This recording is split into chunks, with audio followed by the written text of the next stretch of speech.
As we slowly ease into the new normal and hopefully soon have the endemic within sight, each of us still has a lot of adapting to do.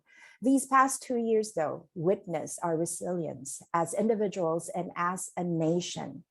And what better way to continue to thrive in our respective industries than to learn from each other? As the ancient Greek philosopher Socrates once said, "You don't know what you don't know." Good morning. My name is Janet, and welcome to the very first episode of Linking Up with Janet Nang. Our discussion today is focused on the many pains of HR professionals. But more than that, the exchange aims to help find solutions to these challenges while providing a better understanding of the middleman's roles and responsibilities to the decision maker and to the rest of the workforce. Joining us in this discussion, we have two seasoned HR leaders from two very different industries, Suzanne Rapanut and Ian Balete.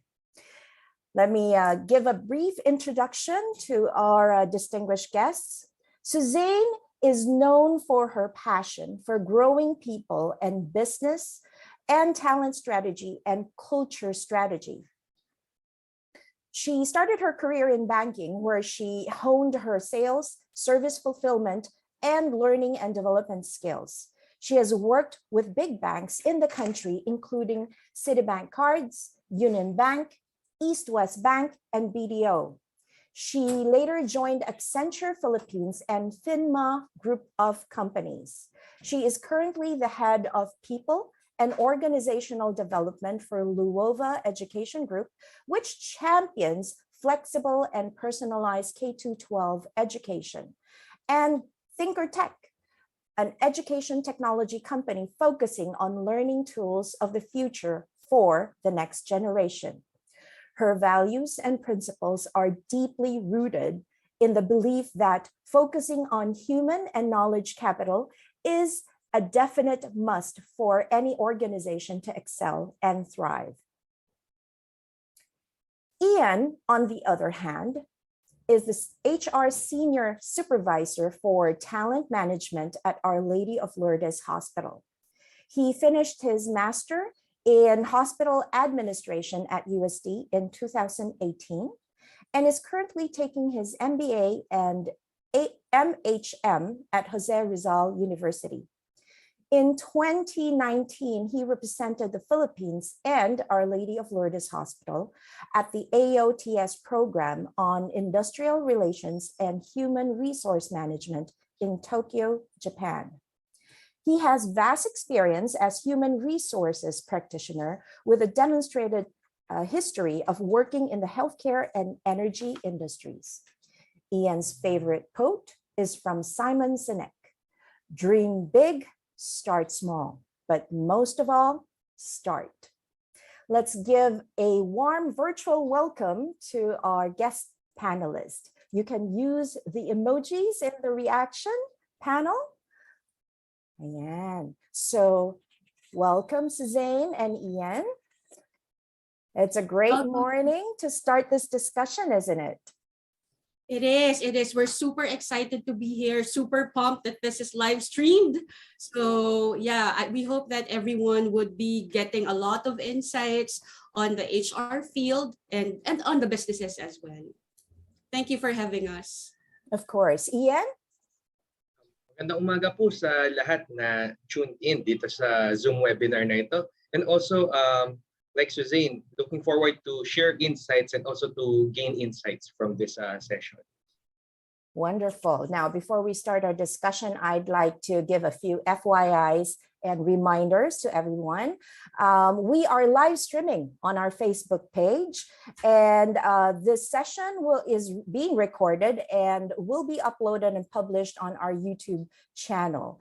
The team will post the links of our Facebook page and YouTube channel together with our LinkedIn page and website in the chat box. And to show our appreciation to all of you for taking this Saturday morning to be with us, we've prepared a very, very special gift for each of you. at the end of the program. So you will have to stay until the end of the program. And let's make good use of the chat box. If you have any questions related to our topic this morning, please feel free to type them out, and we will make sure to find time to address each one of them. Ayan. So ready na ba kayo? Maybe we can have our participants, choose an emoji or type out something in the chat box to just let us know that you share our excitement. Ayan, meron bang nagta-type out sa chat box? Meron bang nag-emoji? Ayan. Yes, thank you very much. Ayan. Okay, so I'm sure everyone here shares our excitement and is eagerly anticipating this exchange. To start off, we have framed our discussion to different sections, which directly affects not only HR, the HR department, but also MSME as a whole. So when it comes to the different work setups, which is actually, that's the discussion that I hear from colleagues and also from people I know. No, I think you'll agree that there's no way to objectively compare them and say which one is the best. Each of them has its pros and cons, and not all industries can, let's say, adapt a remote setup.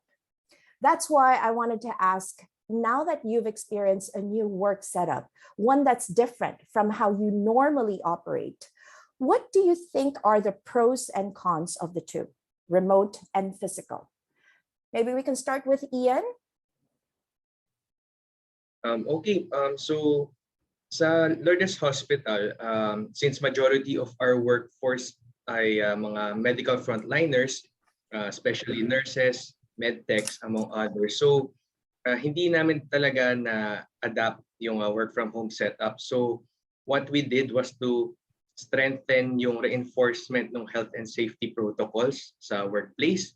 So of course, this entailed additional expenses pagdating sa mga, for example, precautionary swab test for yung mga na-identify na close contacts ng mga nag-positive na patients and also some employees. But on the other hand, this provided peace of mind and safety pagdating sa workplace namin. So in the end, this was something na kumbaga extra mile na in-extend ng company para sa mga employees and also to our customers, yung mga patients.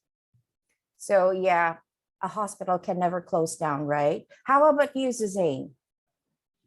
Ay, grabe naman. Because of the pandemic, what the effect naman sa amin is quite the opposite of what other businesses experience. Some of them trimmed down their manpower, yung iba nag-close, but kami on our end, we had to hire a lot. We had to, because of the pandemic, we had to shift to online mode. Everything has to be done in online sessions. For example, schools, yung mga classes has to be done completely online. So what the management did, because of the lockdowns, and I'm sure lahat kayo naka-experience yan, we had to divide the workforce. We had to categorize them. Sino yung non-essential personnel, meaning people who can work virtually, and sino yung essential personnel. These are people, for example, in finance who would have to handle checks and prepare checks. These are people who would need to pack books so we can deliver them to students and homeschoolers. And many others, no? More on the service fulfillment side. People, for example, who would do the grading and recording of the different, like updating of transcripts, no, the student record. So these people would have to go to the office, and therefore ang problem now is how do we now support them, given that with the demands ng operations, how do we now create something that would secure their health and safety? So what we did was we looked into the resources that we have, we immediately like provided shuttle services to them, and I'm sure sina Ian siguro provided also such, no, because we do not want them to travel. There was a time, and we are in a school setup, the ones that we have in malls, no, like Homeschool Global, which is a part of Luova Education Group, we operate talaga in malls, and the malls at that time was closed down. So what we did was we had to relocate most of our services for essential teams in a school, that's Victory Christian International School, and we converted a portion of the school into an accommodation like headquarters. So people from essential team members, no, yung mga essential teams namin, wouldn't have to travel back and forth. Of course, we had to spend on it. We had to provide for their food. That's 3 times a day, all because we want them to be safe and secured. They have to be within bubble teams, so small groups of like 5 to 6 people. So we limit the contact, we limit the exposure to others outside. And of course, that is not a fail-safe guarantee, no? There are people talaga who had COVID, and so we had to do like contact tracing. I remember that there was a point when the driver himself manning the shuttle got COVID, and so everybody who's riding with him is already a suspected case, no? So we had to bring them to a facility, have them all tested and things like that. So at that time, it was really riot. It was really a crazy ride for HR. We had to come up with a lot of policies, guidelines. Hindi ka pa nakakahinga, meron na namang iba't ibang problems, no, that come your way. And I'm sure Ian can relate to this, no, and the others who are here. So we had to be really agile. We had to be really agile. We have to balance the needs of our parents because we are servicing parents. We are partnering with them in the homeschooling space. We had to make sure that all their concerns are addressed. We had to train a lot of people. We had to come up with a lot of policies and guidelines so everyone and everybody would be safe. We had to, of course, allocate budget for the COVID care packages. So we send them, hindi naman ganun ka, just a token of our appreciation na parang we want them to get well. So meron kaming like basket of fruits, yung ganun, just for them to really feel that they are cared for, no, by the company. And we also had a lot of online group meetups, just to ensure na parang, hey, you are not alone. You may be working from home, but we have a community here. And one of the best practice that we have in the organization is we instituted this online devotion. So we are a global Christian organization. So it's very important that we gather together as one company, praying for each other, being inspired by the reading of the word. And gathering together as one community every Monday morning and Friday morning. So I guess looking back, it's more of you really have to stay on your feet as an HR team. No, you have to be agile, and agility is one of our core values that's very much modeled by our CEO, Mr. Ryan Gallagher. Talagang we had to be agile, we had to think fast because the old ways of working will not work anymore sa pandemic. So, and many others, no? So talagang super challenging time siya. Looking back, halos hindi na yata ako natutulog doon because one problems come in and there's no training for this, right? I'm sure kayo din, Janet and Ian, there's no training. Nobody prepared us for all those lockdowns and the COVID scares and all those things. Grabe talaga. Yeah. But we had to stay on top of our feet. And I remember that, Suzanne, no? Particularly you being so busy. Kasi nandun yun, that was when we started communicating, diba? Your team and I. And then, although nababasa na ang message sa Viber, pero hindi nakakasagot. So I have to move, I have to like remind you to check your Viber sa group chat on your through SMS, di ba? And then pag wala pang sagot sa SMS, I had to email you. So, I mean, ginamit ko na lahat ng communication platforms, no? I remember that. I'd like to give a follow-on question actually to Ian, no? Kasi yun na nga, ang tao na nasa industriya ninyo 100% frontliners, whether they are in the hospital, yung mismong nasa ospital, or yung mga nasa offices, no. You mentioned earlier that you provided better health benefits for them, di ba? Are you looking at continuing with this moving forward, and even if we are out of the pandemic already? Kasi alam mo naman, once you give out these benefits, it is very difficult to take them away. Diba? Hahanap at hahanapin yan ng workforce, no? And we cannot we can't deny them that, because hindi gagalawang ang businesses natin kung wala ang mga employees natin, no? So, without putting you on the spot, kasi baka may taga Lourdes dito, no? Are you looking at continuing with these benefits? And how are you seeing, yung magiging pros and cons of having them still instilled in your program, even if we moved out of the pandemic na?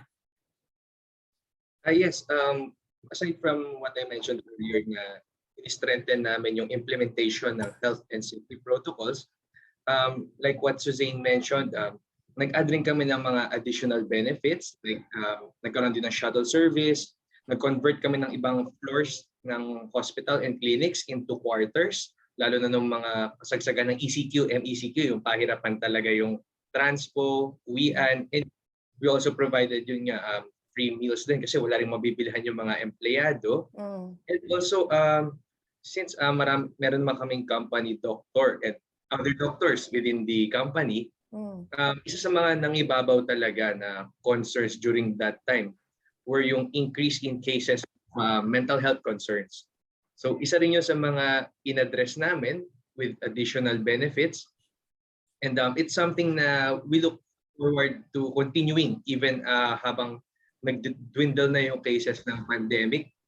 In fact, nung last month, February, 2 months ago na pala, February, nagkaroon kami ng mga mental health webinar sessions na for our employees, and also na-stream live din siya sa Facebook. So we invited different guest speakers, and this is something na we look forward na tuloy-tuloy na talaga siya. And yung mga other benefits din na extend namin, like for example, di ba na-mention ko kanina, kasi syempre hindi may iwasan na maging close contact kami ng either kapwa employees or yung mga patients mismo, or even yung mga doctors, kasi patient-facing din naman sila, we interact with them.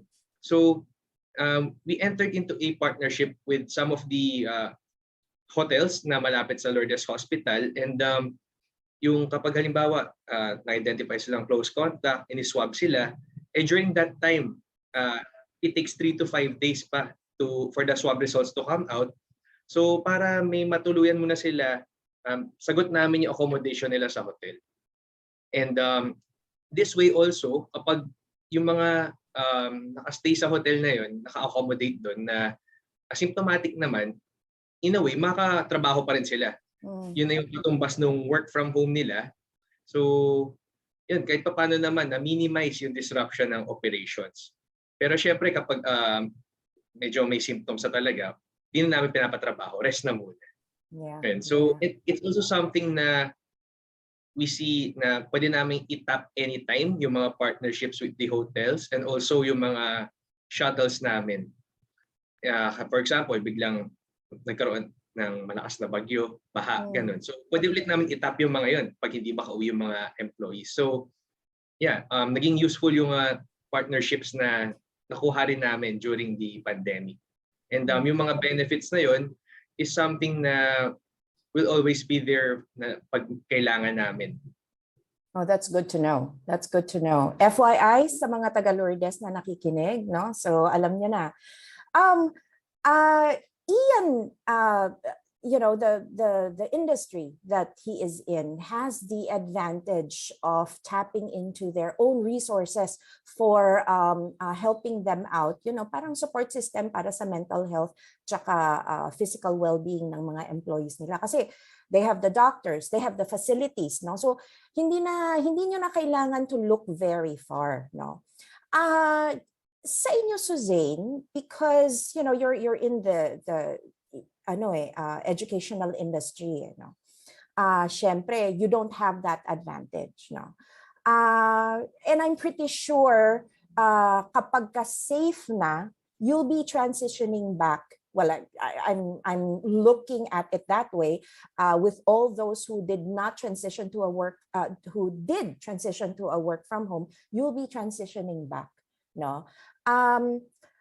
Meron bang demand sa inyo na pwede bang work from home na lang kami forever? Kasi you know why I'm asking this? My daughter, my eldest daughter, works for a retail company, no?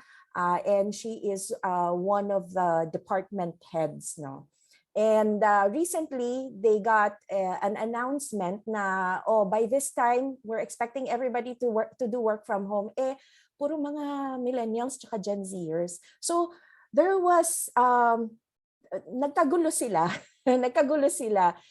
na everybody was complaining na nasa province kami, or we live very far away, and then you suddenly move the office from one city to another. You're expecting us to do this right away, no? May nakikita ka ba, Suzanne, na pros and cons if you provide an option? I mean, are you looking at providing an option for the employees to choose work from home or be physically present in the office? And if there is that option, may mga pros and cons ka bang nakikita? Okay, so ang ganda ng sinabi mo, Janet, no? And with the recent yung pagbaba ng alert levels, so the moment na naging alert level 1 na in Metro Manila, so lahat kami nakaantabay na, okay, what's gonna happen now? It was really a part of the strategic plan. So it starts with the leaders talaga. You really have to have a cohesive leadership team who would give insights onto like what their teams would need. And we are always guided by the voice of the customer. So meron mga surveys na lumalabas, like we run a survey, nag-hold kami ng survey to the parents. Are you okay for like face-to-face meetups? So even for example in the homeschooling space, normally ang tingin ng mga tao dyan, the kid would just study at home. Pero it's supported kasi with a lot of learn communities, no? So they could do a lot of learn meetups. Kaya lang because of the pandemic, that stopped. So we had to really listen to the voice of the customer. So it started with that. Ano ang sinasabi ng customers natin? Ano ang sinasabi ng parents? Are they willing to go, for example, to the hubs to visit our places? Are they willing to meet already with learn community? So with that, we saw na people are excited but still hesitant pa din, no? Pero there are a few na parang ready na. We're super over this work from home thing. We're super over this studying mostly from home, no? So we're excited for more, and so we had to prepare. And I guess the best way to go about it is go hybrid. No, we have a project in our company now, and I entitled it Hail Hybrid. No, it's all about being flexible talaga. So flexibility is the name of the game. No, so flexibility in a way na we know that we cannot easily just, it could just be me issuing a memo na, okay, effective April 1, balik na kayo lahat, all 100% of you, balik na tayo, just the way as it was before. No? But we cannot do that because of the pandemic, and we had to hire a lot of people, of teachers, no? We were able to hire people from outside Metro Manila. Yung iba, nasa provincial area. As long as may stable internet, good to go tayo dyan, diba? As long as you're qualified, good to go tayo. So there's really no way to go but hybrid. So what we did was, and what we really intend to do is to parang have a change of mindset, facilitate that for team members to look at the office as a place to celebrate. Yan. Hindi yung parang pupunta ka ng office, doon ka lang pwedeng magtrabaho. Hindi. Because you can actually work anywhere. Diba? You can go to Boracay and work there and not be missed by your teams. No? So you have to look at the office as a place to reconnect with people, no, and celebrate with your teams and collaborate with them. So yun yung ginawa namin.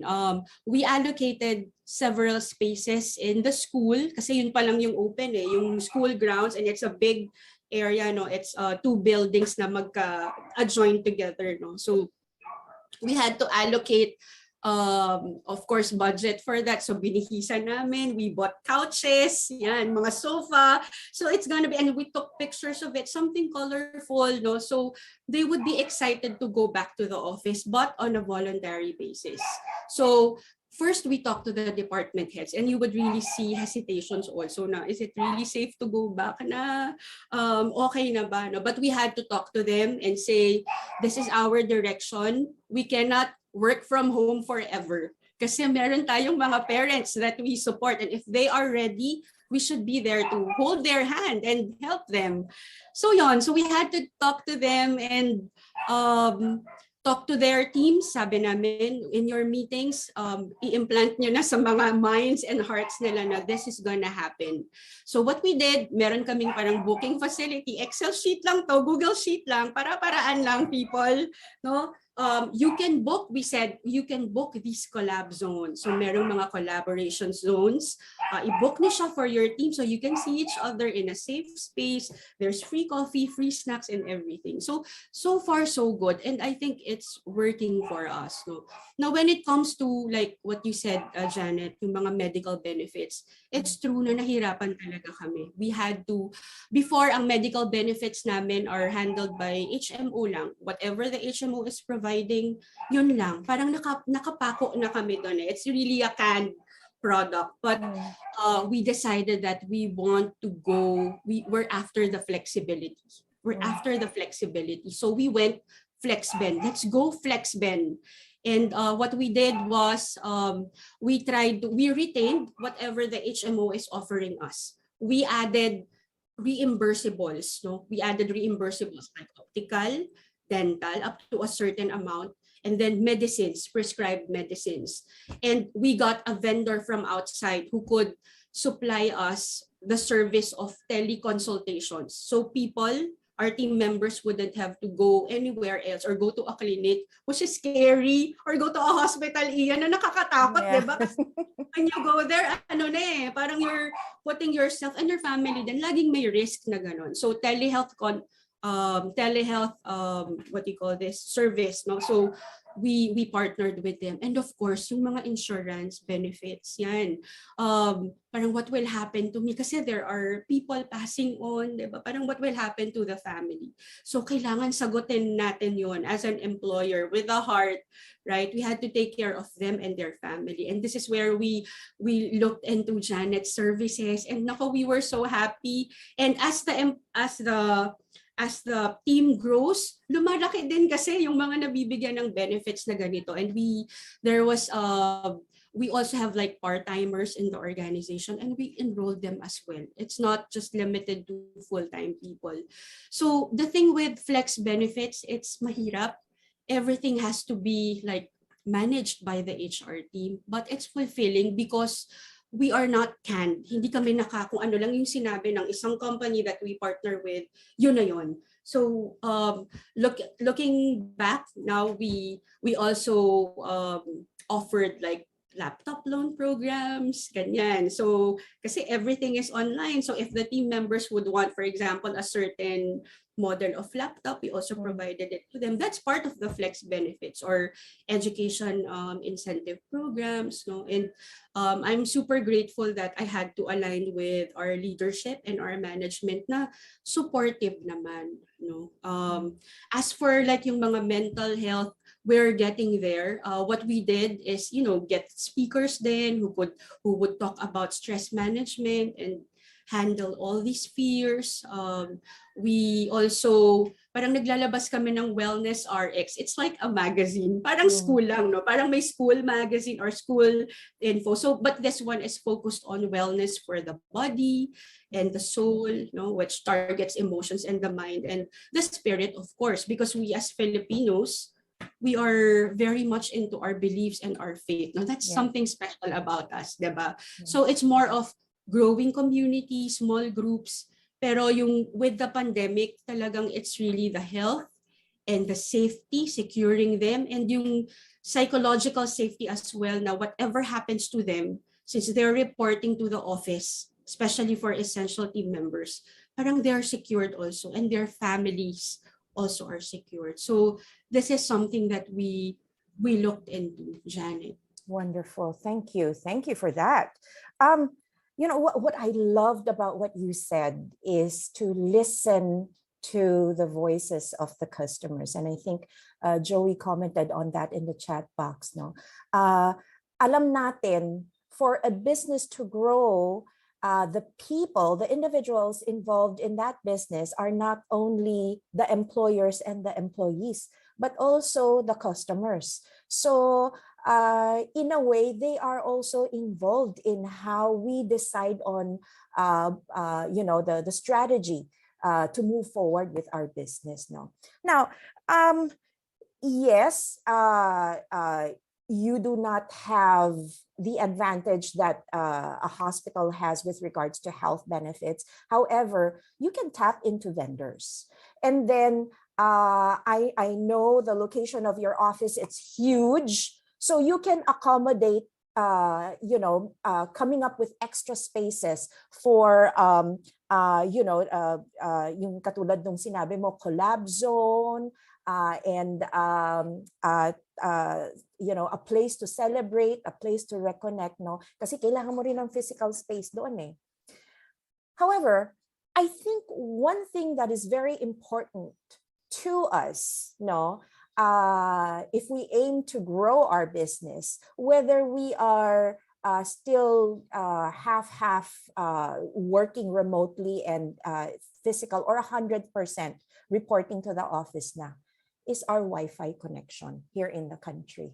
No? Kasi kahit na may pambayad ka, mahina pa rin ang ating connection here, which segues to the next frame of our discussion. Government interventions to help MSMEs that employ the vast majority of the country's workforce. So, a lot of the presidential candidates in the upcoming election have pledged to support the country's MSMEs. And it's become quite a talking point throughout their respective campaigns, given how a lot of these businesses are now on the road to recovery after facing unprecedented challenges during the pandemic. After all, MSMEs are the lifeblood of the Philippine economy, making up over 99% of the business in the country and employing the vast majority of our workforce. Now, before I get to my question, a disclaimer: we are not promoting or supporting any particular candidate here, nor are we echoing any of their platforms. While we respect different political leanings and beliefs, we want to maintain an objective view when it comes to this specific discussion. Now that that's out of the way, my first question on this topic: what are you hoping the government will do for your specific industry? And what specific actions do you expect them to take moving forward? And this is looking at after the May 9 election. Ayan. Ian? Alright, so sa amin kasi nakita namin firsthand kung paano dinagsak yung hospital dahil sa pandemic, whether COVID positive na or yung mga nagpapa-confirm pa lang kung positive pa lang. And bukod doon, yung mga the usual na hindi naman nawawalan ng mga nagkakasakit ng yung mga normal sakit, yung mga nanganganak. So talagang nadagdagan nung yung kumbaga yung load doon sa hospital. And isa sa mga pwedeng i-improve talaga and nakita namin first hand talaga is yung mga risk allowances na for example from DOH ganun na kung meron silang iaala ibigay rin nila on time rin naman kasi yung mga employees bukod sa burned out na is yun hindi pa well compensated ng mga risk allowances na yon.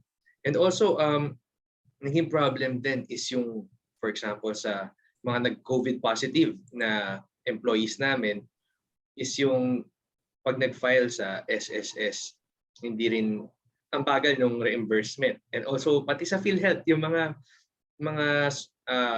sickness na covered ng PhilHealth, hindi rin agad lahat na ibabalik sa hospital. So bukod sa affected yung manpower ng hospital, yung mga moral ng employees, is pati yung in a way yung cash flow affected din. Ayun, kasi hindi agad nare-reimburse ng PhilHealth yung hospital mismo and yung kahit ng SSS yung mga employees na mga nagkasakit rin. So yan, sana lang talagang matutukan nung kung sino man yung mga uupo after May 9. Yung in particular yung sa health talaga. Suzanne? Good that you mentioned naman yung telco. Talagang since we shifted most of our business and transactions and meetings, classes online, sana talaga suportahan itong telco companies so they could provide good, excellent services comparable also to the countries outside. I mean, there's no way to go but go global talaga. But we have to be ready in terms of infrastructure.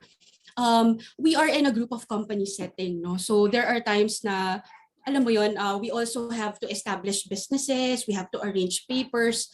Napakahirap mag-arrange talaga. And we wish na sana merong lesser red tape. If you want to establish, for example, a business, you have the heart to employ people. Naku naman, parang dadaan sa butas ng karayom yung mga proseso. Napakadami ng mga kailangang gawin. Talagang hirap na hirap yung mga potential business owners who could have given a lot of employment opportunities to our people. Kaya lang hirap na hirap yung pag-ayos ng mga mayor's permit, barangay permit, at mga kung ano-ano pa. And then second, we really need to compete well pagdating sa mga programming, how we educate our children when it comes to programming skills. I mean, this is the way to go sa future natin. So kailangan we really have to be competitive.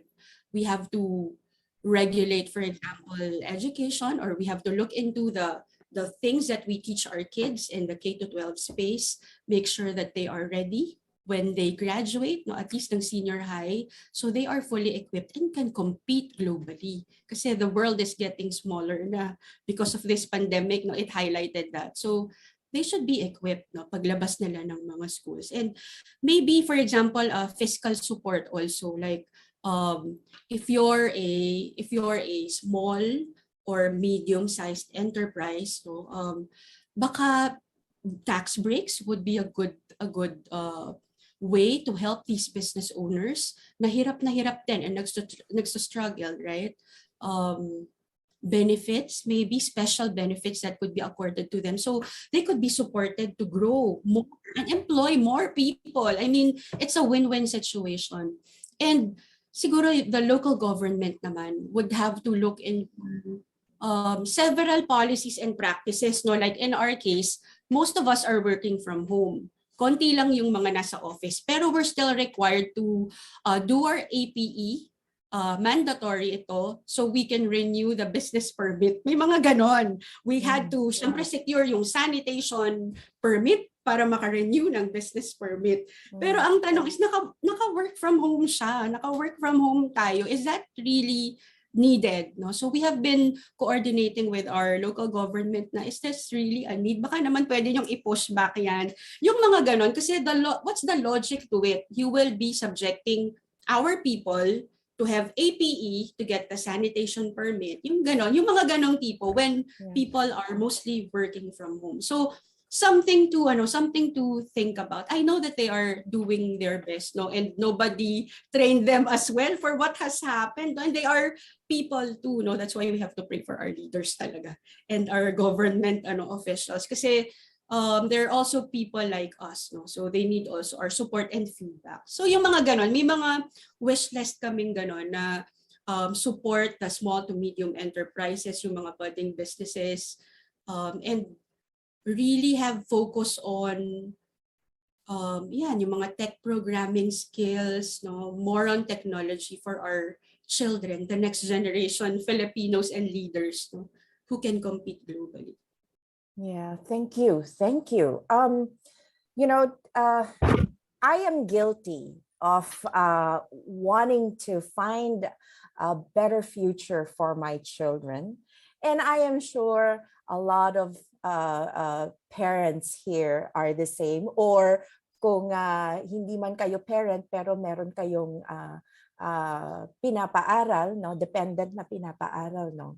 And sa pananaw ko, and this is a personal view, no, although I still see that our country, the Philippines, will be looked up to, no, in the future, pero parang natatakot ako no, again, this is personal, natatakot ako na baka hindi siya mangyari sa lifetime ng anak ko, baka mangyari siya sa lifetime ng apo ko or na mga magiging apo ng mga anak ko, no. So well, now I have 2 kids who are studying abroad, no. So that would be from the 4 kids, 3 sa kanila will be living abroad na. Kasi natakot ako naramdaman ko yung challenge, no. And lalong nag-deepen yung sentiments ko on how the country will be moving forward, and will my children be enjoying this in their lifetime. Nung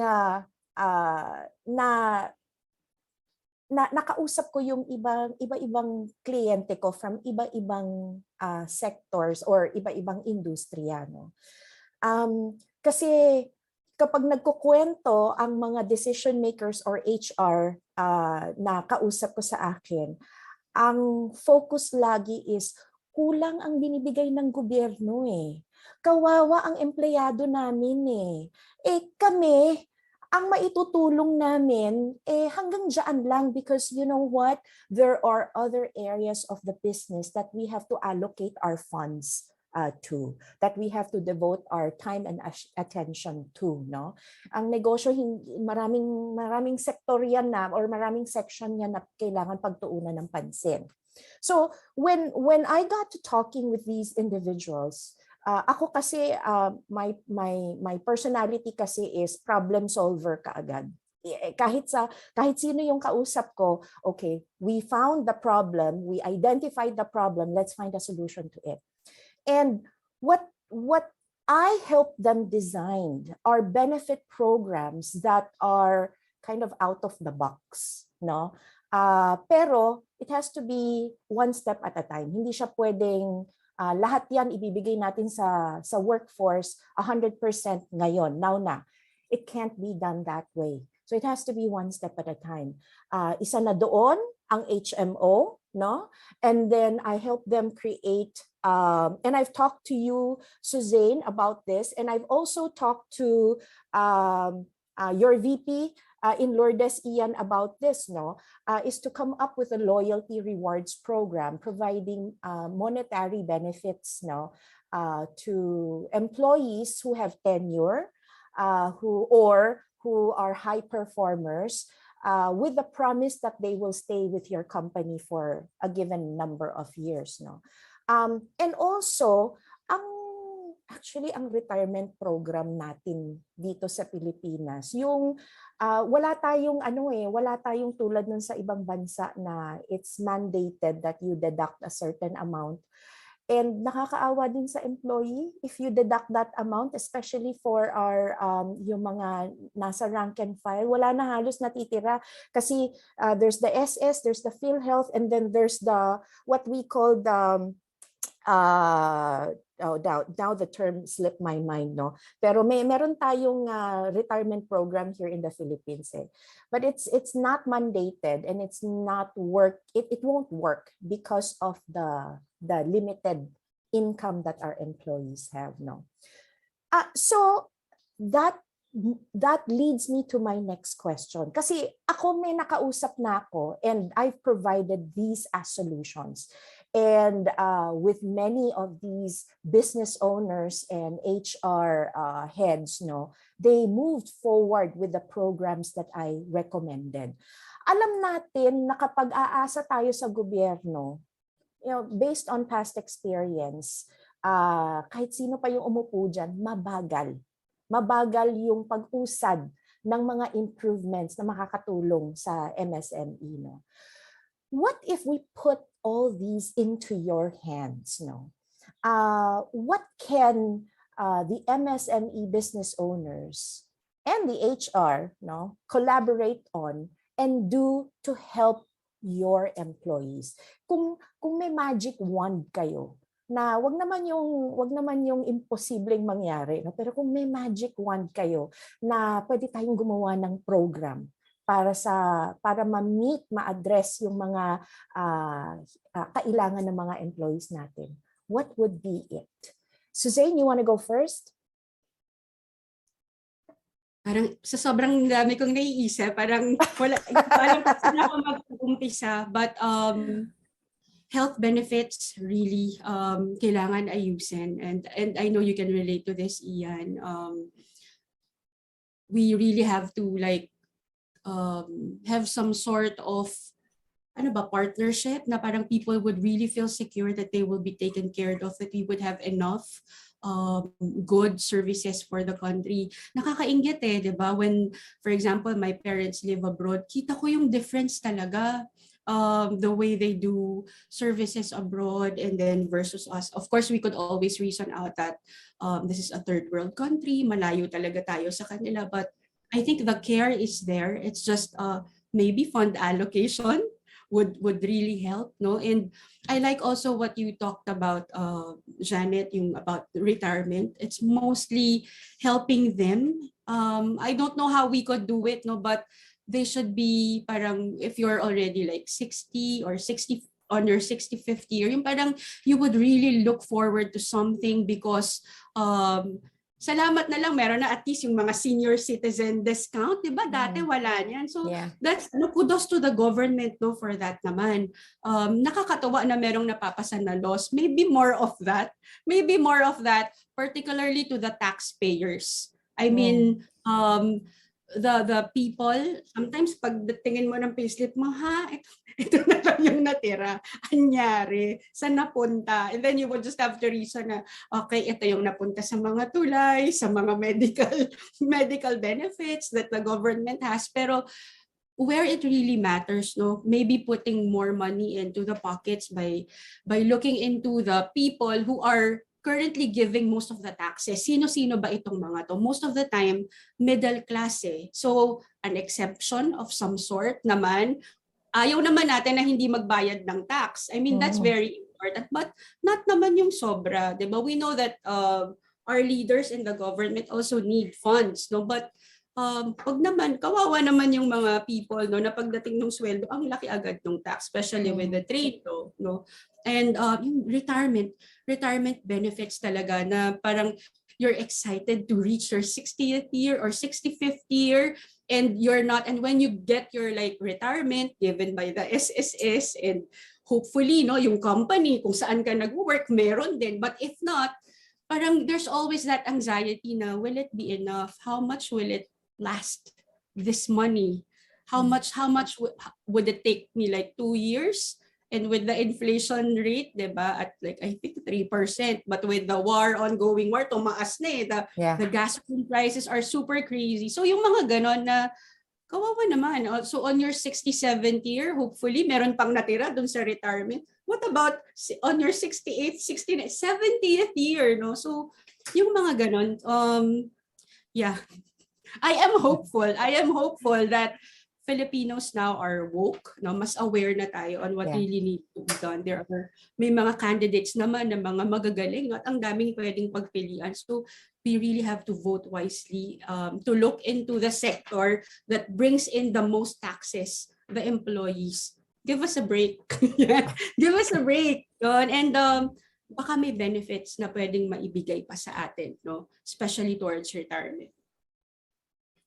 Ayan. Magandang isulat sa placard yan, no? Give us a break. Ayan. Ian, how about you? Una sa lahat, same rin ang binanggit ni Suzanne. Benefits talaga. So, malungkot man, pero the reality is dito sa Pilipinas, ang mahal magkasakit. And pag nagkasakit ka, syempre, hindi lang naman ikaw yung apektado, yung pamilya mo rin or yung loved ones mo. And bukod doon, siguro ang kailangan rin ma-improve is flexibility. Kasi kahit na nagkaroon na ng pandemic and everything, yung mga bayarin, utilities, as is pa rin naman yan. And yung mga kailangan bayaran sa government, kumbaga, hindi sila ganong nag-adjust eh. So I hope na maging flexible yung modes of payment. Yung iba sa kanila, i-adapt rin yung mga digital or online modes of payment. And also, bukod sa pagiging flexible sa modes of payment, pagiging flexible din sa payment schemes mismo. So hindi yung tulad nga ng sabi rin ni Suzanne na isang bagsakan, ang bigat pagtingin mo sa payslip mo. Ito na lang iuwi mo for that particular cut-off or for that particular month. So, and also, important talaga na to listen to your customers, both internally, yung mga employees mo, and yung externally din, yung mga clients mo mismo. Kasi doon mo talaga malalaman kung ano yung mas kailangan nila. Hindi porket yun yung tingin ninyo or tingin ng management or tingin ng government na kailangan is yun na yung implement nila. Kasi at the end of the day, kung ano yung mas kailangan ng nakararami, sila talaga mas nakakaalam. And if masunod yung mga mas kailangan nila, then mas ano sila, how do I say this, mas susunod sila or mas tatangkilik sila kasi na-address yung mga needs and concerns sila. Yeah. Kumbaga sa kasabihan na what comes around goes around. So kung naipakita natin sa kanila that we care for them enough to address their needs, to listen to them and work on programs to address their needs, marireciprocate din naman nila ng hard work and loyalty sa kanilang mga employers, no. I'd like to remind everybody the chat box is open. So kung meron kayong mga questions or meron kayong mga comments or meron kayong napulot well, I think about first half of our discussion, please use the chat box and i-type out nyo doon, no? Well, kahit na medyo nasa 50s na ako, marunong ako gumamit ng emoji. So go ahead, use your emojis, no? Ayan, gising pa ba kayong lahat? Maybe we can ask our participants to post something like a thumbs up or a smiley face in our chat box. I hope everybody's still awake. No? Masyado pang maaga para maantok kayo. And our discussion is really exciting, no? We are diving into the second half right now. Ian, nabanggit mo ang flexibility on going digital, no? You know, payment schemes or mode of payments, no? However, another challenge na nakita ko in dealing with my clients who are nasa sector ng MSME, is to educate yung kanilang mga employees on how to go digital. I mean, the mere fact na alam mo yung iba na yung kung ang app nasa phone. Pero kasi ako, laking PC eh. Huli na ako natutong gumamit ng app sa phone eh, no. And a lot of times I have to ask my kids to teach me, no. Pero yun eh. Ako, I have the advantage of asking my kids, no. And because of our relationship, hindi ako nahihiyang magtanong. I also have the advantage of asking people I know around me, no, for help to learn about what is new out there and to adapt it whether to my business or my personal use, no. Pero marami sa mga employees, no, especially yung nasa rank and file, no, lower ranking na mga employees, no, na bukod sa hindi sila nabigyan ng pagkakataon na turuan, no, takot din silang sumubok what is new, no. Alam mo yung pipindot ka lang, hindi ka pa naman magpe-proceed, magre-research ka pa lang, takot na silang pumindot sa keyboard. Takot silang and their phone, they use it for communicating with their family only, no. Yung iba nga dyan, walang Viber, walang WhatsApp. Sabi ko, oh no. This leads me to our next topic, no. Now, I am an active member of the $1 Million Roundtable, and for those who are unfamiliar with MDRT, it is an international organization acknowledging top producers in the financial services advisory industry, no. And kaya napamahal sa akin ng MDRT kasi very holistic ang approach nila. Hindi lang about business, no. In MDRT, we have what we call the whole person concept. And in the whole person concept, there are 7 aspects of a person's well-being na we try to focus on. So there's relationships, there's health, education, career, service, financial, and spiritual. Ayan. Dito ko kino-connect yung sa digital, sa education, no? Now, we all know here that as an HR professional, you want to try to help your team with all of these. However, you can only do so much. It's almost impossible to have time and resources to cover them all. And some aspects are a bit too personal. Out of the 7 where you can help them are the following: financial, service, education, and health. Ditong 4 na to, alam natin, matutulungan natin ang mga employees natin without stepping outside the line or being too personal. How are you providing for these needs if you already are, no? And what specifically are you doing to satisfy these needs? Ayan. So meron na ba kayong na-set up na programa bukod doon sa napag-usapan natin sa first half? And how does this work? Ian? So, sa amin po, lahat umiikot talaga doon sa educate na part. For example, sa government benefits, merong mga bago sa SSS, Pag-ibig or PhilHealth.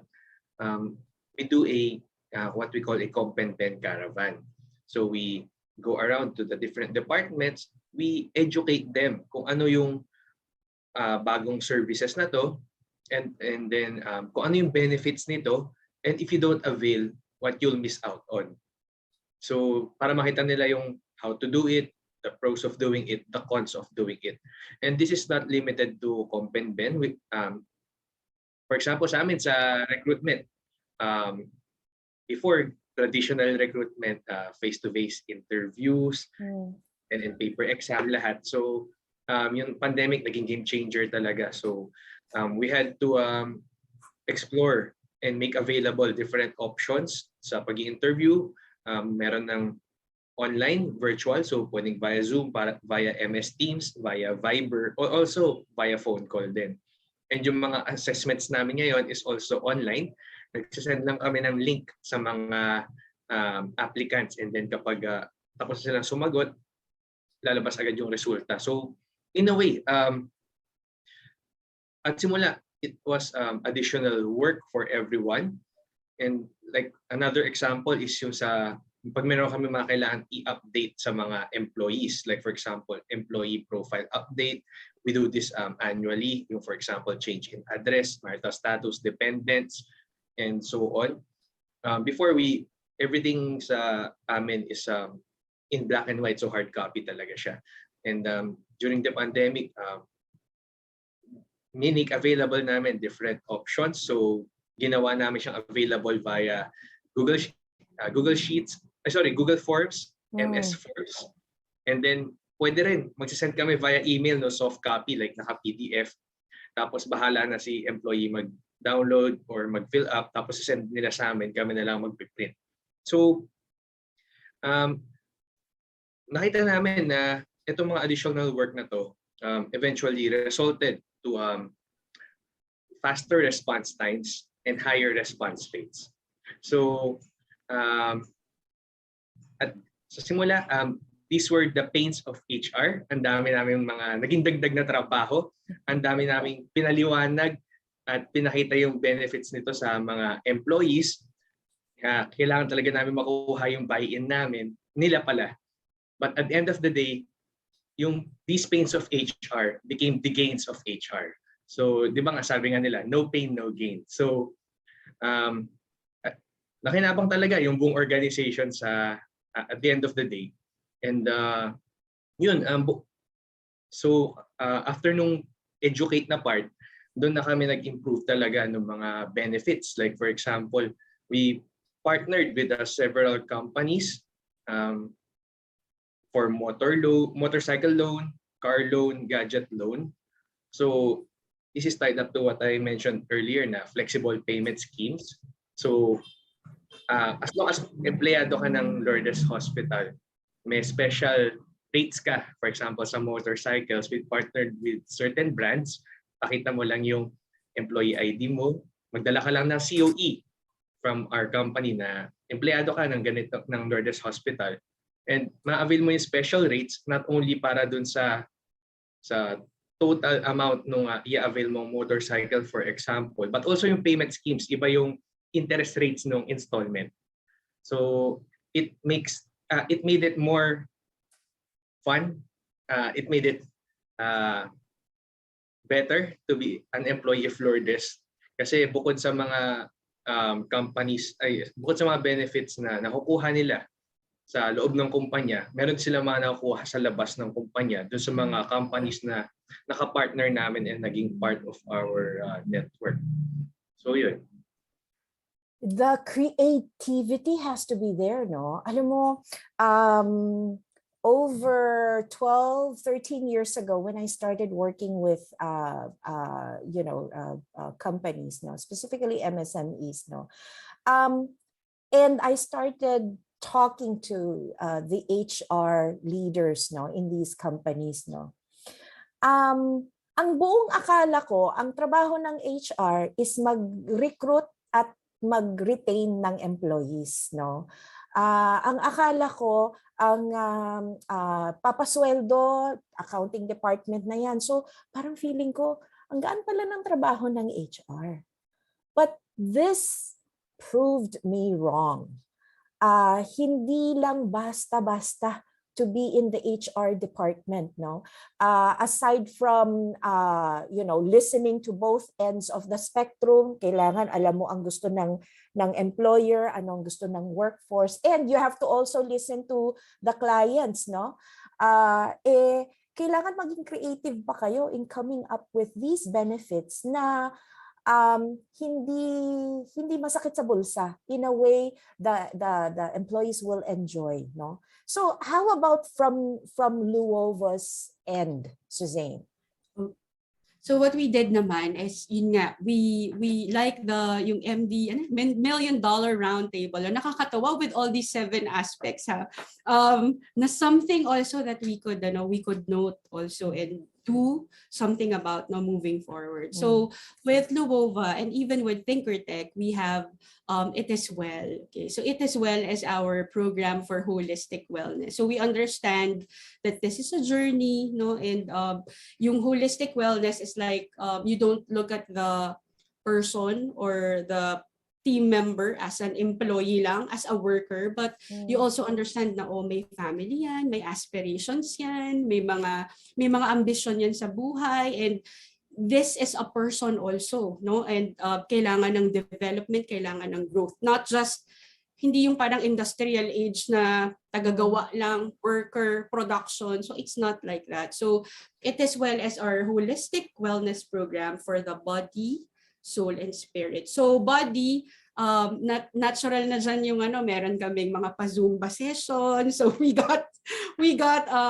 partnered with a coach, with a fitness coach. Tapos kung ano-anong pinapagawa sa amin, yoga, may mga ganyan, iba't ibang session, stretching, ganyan. It was really fun. Pero minsan, sa sobrang kabisihan, hindi uma-attend yung mga iba. Kaya nga sabi ko, nakakapagtampo naman, kasi hinahanapan, one of the pains of HR, they'll look for all sorts of programs, and when you offer it to them naman, nako naman, how is the attendance? So anyway, ayan, mga hugot ng HR yan, pinaghirapang i-organize, ginastusan, tapos sana mataas naman ang attendance, no? So yun, yung wellness for the body, that includes safety protocols as well, no? Health and safety protocols. Even when people are working from home, kailangan may survey pa din, may kamusta, how are you experiencing symptoms, how can HR team help, ganyan. And kapag may na-hospital, yan, we make sure na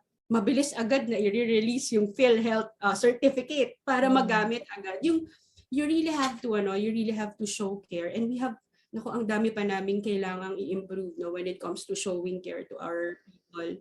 Pagdating naman sa soul, targeting the emotions and the mind, no, and even yung financial aspects, because you cannot work if your mind is not at peace, no, and you're thinking of the collectors and how to pay your bills and marami pang iba. So wellness for the soul, no, wellness for the mind, no, is very important. So it's more on education than on our part, educating our team members about the very purpose why we are doing the work, no? For hospitals in the medical field, kitang-kita parang why am I working? It's to really serve others and take care of the patients. In our case, we are in the education space, and our goal is to help and equip the parents, no, to provide world-class, quality, flexible education.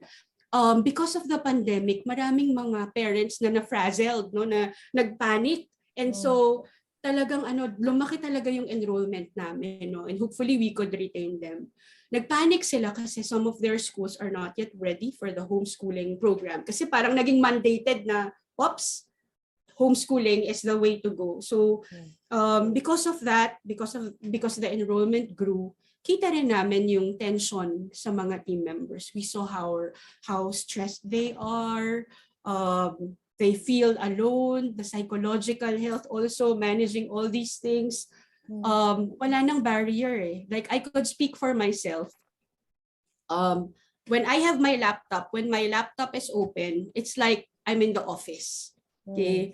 Nawala yung barrier. Kasi before, you have to travel. And I live in Rizal. Hello sa mga taga Rizal. Before, I have to travel from Rizal to the office. So my travel time is my, parang, this is my time to transition from the home, pupunta ako ng office, mindset ko na I will work. Ito yung mga gagawin ko. Now, nawala yung ganon. So when you wake up in the morning, mabilis na breakfast, ligo, prepare yourself, bukas ng laptop, that's it. Sa gabi, it's really hard to stop kasi ang pending dating ng dating, no? The work is always there. It's really hard to stop. And naalala ko yung mentor ko, sabi niya, it doesn't mean na you always have to keep working. You have to discipline yourself to stop kasi you have a family. And I could understand that a lot of people in our company relate to that. So we started with emphasizing the vision and the mission of the company. We are working because we want to equip the next generation, giving them quality education. So all of us in the company were big on the vision and the mission, and we're passionate about it. No, flexible, world-class Christian education for the next generation. So we're all about it. So now that it was established, ano yung core values natin attend. No? So did you know that perseverance and agility is one of our core values? No? So we don't say naman na in our company naghihirap yung mga tao, hindi naman, but it's more of not giving up. If there's a goal given to you, we don't give up. We ensure that it gets done, no? Because we are not alone. We have a team to help us. We have the leaders to support us. So it starts with the mindset talaga. Ba't ka nga ba nagtatrabaho in the first place? So as an HR team, we had to be strategic. Dapat nakalatag lahat yan. And of course, yung mga education, more on the education part, as what Ian is saying, kailangan i-educate mo sila on the benefits. So right now, nagsa-spotlight on benefits din kami. Every time na magkakaroon ng internal announcements, we would highlight one benefit that they have. So it affects retention talaga na parang, ay, meron palang ganong benefit. Oo, meron palang ganong benefit. Ay, ang ganda pala ng benefit ng company ko, yung mga ganon. Or did you know that your family will receive something if something happens to you? Yung mga ganon, that you feel secured. Kailangan talaga, sabi nga, if you have it, you got to flaunt it. Diba? Kailangan i-ano mo siya, i-highlight mo siya kasi natatabunan siya. Natatabunan talaga siya with all the many things going on in the minds of the team members. So we call them team members, not employees. Tapos yun nga, yung financial education as well. How do we help them invest? Maybe more of that, Janet, no? So we will be inviting you again. Yung parang helping them also kasi especially with Shopee and Lazada, ay nako, I love them, and Zalora, no? Pero ang bilis mabudol. Yes. We share the same sentiments. Nandun na sa cart ng mga items nyo, no? And that happens to me too. So, pwede ka talagang hindi makapag-save at mawala ng pera, no? Mawala ng budget because of these budol finds, no? In Shopee and Lazada. So, we really need to educate them to like save. Of course, may mga loans that we offer, no? There's SSS, and if ever, hopefully soon, diba, makapag-tie up din kami with another company who could provide these loans. So the risks also are not with us, no? So it's a win-win situation naman, may preferential rate. Pero kahit na may mga loans, I mean, everyone should know how to save up for the future, how to save up for emergency, diba? And maybe invest soon, why not? In stocks, in mutual funds, ganun. Kasi they have extra to spare, diba? Extra money to invest. Yung mga ganong tipo, they have to be woke then instead of always yung fear of missing out, hindi ako nakapunta sa ganitong lugar, why not save? So, kailangan din talaga niyan. And it helps also the company retain people, no? Yung wellness for the spirit, in our case, it's given, no? Especially for Luova, na parang may online devotion talaga. You know what, it's beautiful. You gather as one company, and may mga assigned devotion speakers. It just happens for like 30 minutes. So may nagpe-pray, may assigned for that, and then may online devotion, may assigned speaker, and then we end with a prayer, breakout room. So you get to interact with your team members from another department. So it's assigned randomly. So we do that Mondays and Fridays. It's 30 minutes, but it makes all the difference because yung sense of community and sense of belongingness and yung faith is also strengthened. So I think that's something beautiful, which we would like also to implement also in Thinkertech, for example, who's up and coming edtech company. So yung mga ganon, you really have to, siguro in HR, syempre yung transactional part, yung pag-aayos ng payroll, for example, or compensation, pag-administer ng benefits, meron talagang time na you really have to be creative. We really have to think of ways na ano pa ba? Ano pa bang pwede kong magawa? Career also is very important, as what you've enumerated, Janet. Yung parang, ang tanong din kasi ng mga people ngayon, lalo na people are working, parang ang daming online opportunities. So there would always be this question na parang, what's next for me? What's next for me? And nakakatakot yun kasi as an HR person, you want to retain the people as much as possible. You want to keep them happy. And then you balance it with the business, ano naman, yung resources ng business. Of course, di ba sa bahay, the children would want, oh, I want this, I want that, I want a PS5. Pero you have to manage also the resources coming in, no? Yeah. So it's a delicate balance. Parang, can we provide this, no? So I guess as HR people, we also have to, partner really with our CEO, no? Kasi yung mga leaders, no, we have to partner with them kasi the CEOs naman and the executive team, they're after sustainability. As much as we would like to provide so much benefits na talagang everybody happy, we had to think of the long term also. Can we sustain this? No? Masusustain ba natin to? And some people naman, syempre would ask for the moon and the stars. You have to really balance it out. So ang HR talaga is caught in the middle. Yeah. Caught in the middle between business partnering, checking kung kaya ba ng business itong ibigay, and then the people, no, pressuring you na this is what we want, this is what we need, no. So talagang kailangan talaga you really have to be creative, you have to listen, you have to relay, and then come up with a lot of proposals. Yeah. Yun. So, oo, kakaiba talaga. Kakaiba sa HR, it's challenging. Maraming hugot dito, but it's fulfilling talaga. So, it's about the heart to help people and the team members. So, literal na juggling act talaga sa parte ninyo, no? And I've experienced this for the many years that I've worked with the HR departments, no, ng mga MSME clients ko. What I found out na medyo, nauumpisahan pero hindi na itutuloy-tuloy is the education part, no? Kasi again, this is based on my own experience, and that is limited to the MSMEs that I'm working with, the people that I'm working with. Humihingi sila ng mga seminars. So this is pre-pandemic. Humihingi sila ng seminar.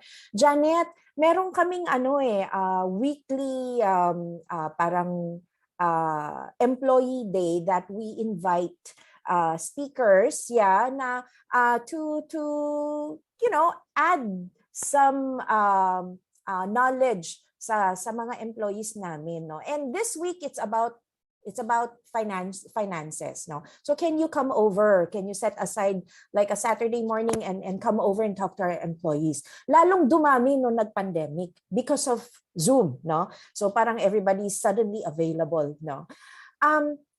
Unfortunately, ang napansin ko, para siyang ano bang tawag doon? Para siyang one night stand. Isang beses lang nangyayari. Tapos wala na, and we know for a fact as humans, no, we retain information for only a limited time.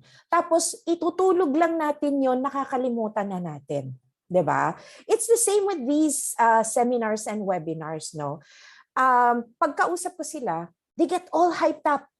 Ganun pala. I talk to them. I mean, there's no talk on products, no. It's all about responsible personal finance. It's all about responsibly managing your finances. Hanggang doon lang ang nagiging topic ko, no. So they get all hyped up. Janet, ganun pala. Mag-uumpisa na ako. Today na, now na, no.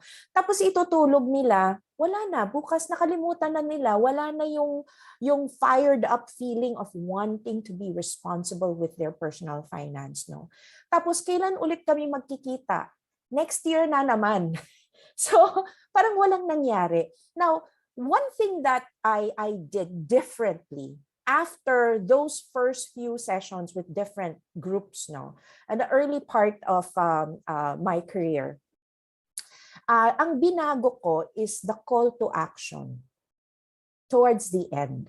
aside from providing them the the what is financial planning, why do we have to do that, the consequences if we do, the rewards if we don't, I provide them with a program so that they can immediately take action.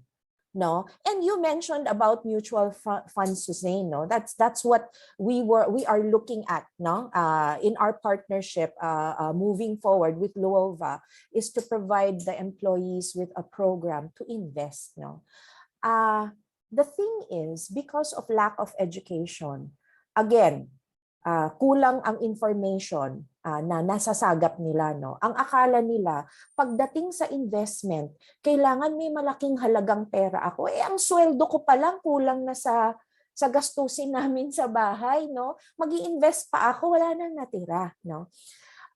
But when I told them that it's as easy as setting aside 10 pesos a day, you can already start. You are already called an investor if you have 10 pesos a day to set aside in an investment portfolio. No? Tawag na sa'yo investor. So medyo may yabang ng dating ng ating mga employees, di ba? Kasi we need to lift them up out of their poverty mindset also, that they can do this even with just even as a minimum wager. No? So doon nagkaroon ng parang panibagong pag-asa ang itong mga kausap kong employees. No? In fact, I have one particular story na tuwan-tuwa ako. He is the parang maintenance / delivery / all around guy in the office, no, of this company that I work with. No. So when we were doing parang second review, so this was a year after when they invited me back, and I, aside from reminding them what is financial planning, what we talked about the previous year, I also gave them a report of where their money is at already, where their investment is at already. Nagulat siya. Sabi niya, oh, nakakaltasan kasi this is course through salary deduction. Sabi niya sa aming lahat, no, hindi ko nararamdaman na kinakaltasan ako. In fact, nakakainom pa rin ako during the weekend. May gimmick day pa rin siya with the barkada during the weekend. And mind you, this is this guy should be in his mid-40s now, may anak at asawa na nakaasa sa kanya. Nakakainom pa rin ako. Sige, Ma'am Janet, pagdating ng Christmas, sasabihin ko sa aming accounting department, no, na taasan yung hulog ko. Kasi hindi ko naman siya nararamdaman, no. I guess what I'm saying is a regular revisiting of what was discussed before if you know that the topic is very important. Tulad ng sa inyo, Suzanne, you have the regular wellness for the spirit, no? Meron kayong devotion and it's done on a daily basis, di ba? So I'm not saying that the financial talk should be done on a daily basis, but it should be done more regularly than just once a year, no? So yan yung personal experience ko. Now, moving forward with this specific topic, no? Now, the challenge is in designing an effective program that incorporates all of your employees' needs, no? So what I wanted to ask is, since you have all these, medyo hiwa-hiwalay siya, no? Iba-ibang department, no?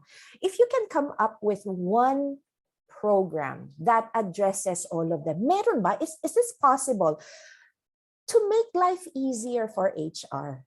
Kasi parang medyo ang dami ang dami na ang gaganda, no? And I suppose depending on the response from the employees, you can cherry pick on what you want to retain, no? And parang put in more time and effort and funds to expand on this program. Pero pagka gagawin natin siya sa isang program, is it possible? And what does it look like for you? What will it look like for you? Ian? Sa tingin ko, it's more of actually diversification in the sense na like what I mentioned earlier, giving multiple options to employees, like for example, sa pag-fill up ng forms or ng surveys, pwede sila mag-fill up ng hard copy mismo, pwedeng Google Forms, pwedeng MS Forms, pwedeng yung PDF copy via email, tapos send back yung sagot. The same way, ganun din naman sa mga other programs or projects na, for example, instead of yung face-to-face na education or orientation, what we can do also is create a short video and then make it accessible to them, pwedeng via Facebook group or Viber group ng company, and also pwede rin via yung official social media platforms ng company. And bukod sa pagiging video, pag-upload ng video and yung face-to-face na education, pwedeng gumawa ng infographic or posters. This way, ma-address din yung different learning styles ng different members of your audience. Kasi iba-iba tayo ng learning styles or learning preferences. Meron yung mas natututo pag nakikinig, meron yung more of visual learners, meron din naman yung mas natututo pag ginagawa nila mismo through experience. So pwede natin gawin na educational or informative, for example, yung session, yung video, or pwede rin naman interactive. So may workshop style. So I believe ganito rin yung ginagawa sa mga L&D or learning training sessions. So iba't ibang ways din to cater to iba't ibang mga audiences. So yun, it's more of a diversifying yung mga options for programs and projects. Yeah, diversification. That's a great word to use, especially nowadays. Suzanne. Siguro since yung sa amin naman, we already have a wellness program in place. This is something that we need to focus on siguro more. Like you have the wellness for the body, soul and spirit, no? Pero ano ba yung like, for example, physical wellness, what does it really take, no? For you to be physically well or at your prime, no? So you can really give your best talaga in what you do at work. No, so siguro it's more of thinking along those lines na ano pa, what else can we offer them apart from of course educating them, no, and yun nga diversifying kung parang kung hindi sila makuha sa Zoom, how else can we provide the information to them? And yung pinakamahirap talaga is follow through. Yeah. Follow through, yung parang how do you ensure now na after, for example, a financial wellness workshop, talagang may nakitang may effect ba? Okay, it's not just head knowledge, but yun, may nangyaring change, positive change moving forward after that session. So I guess ang mahirap na task dito is for the HR to push ng HR na this is good based on what you learned. How do we make it easier now for you to apply what you've learned? Do we have to like set up an account for you, something like that, no? Or if it's about, for example, exercising, we know that we need to exercise, pero ang hirap talaga, especially if you're puyat, diba? But how can we like push that? So yung iba talagang companies, and I've seen yung mga best practices, they exercise in groups, in teams, 6 o'clock in the morning, they gather through Zoom, nag-jumping rope sila sabay-sabay, yung ganon, but at least na-follow through and na-ensure that whatever was taught them is applied. Yeah. So follow through sa mga programs and isipin talaga like our wellness for the soul. I mean, ano pa ba? What else can we give? How else can we support them mentally, emotionally? Kailangan bang mag-run ng mga empathy sessions? Yung mga ganyan, which we are doing naman, pero more on the parents, no? Yung mga needs, emotional needs of the team members, how can we supply that? So it's more of thinking along those lines, really sitting down as an HR team. Yun yung nami-miss ko. Because of the pandemic, talagang go, go, go. This is what we want to happen. Pero yung really talking about it, sitting down, coming up with plans and initiatives, kailangan talaga, we really have to think hard. What we're doing now pala na you can also adopt sa mga teams ninyo now, we established this wellness squad. So we know that the HR can do so much. We can only do so much. Ilan lang kami sa team, no? Like in Luova, we are 7 in the team. And in ThinkerTech, I also have a team there. Parang 3 lang kami doon with 2 interns. So, and we're super, shout out to the teams, the HR teams na talagang nagpupuyat, nagpupunyagi, no? To deliver services to our team members, no? Super part ako. Super glad to have these teams, no, with me. But yun nga, so it's more of really sitting down and thinking about what really our team members need. Yung mga wellness squad, we ask them, wellness squad members, how are you and your teams? Are there particular needs that we can address? Kasi iba-iba yan eh. Iba-iba yung needs ng marketing team, iba yung needs ng operations. So sila yung parang temperature, thermometer natin. So we check the pulse, no? Kasi you know what, if we have like kapihan sessions or listening sessions, when somebody from HR is there, iba, they are guarded, they are more guarded. Parang tatakot sila, yung parang ganon, uy, HR yan, baka, we have to be very careful with our words. I feel that, like kapag merong, like in our devotion, for example, pag ako na yung kasama nila sa breakout room, you would see them na parang mas formal sila.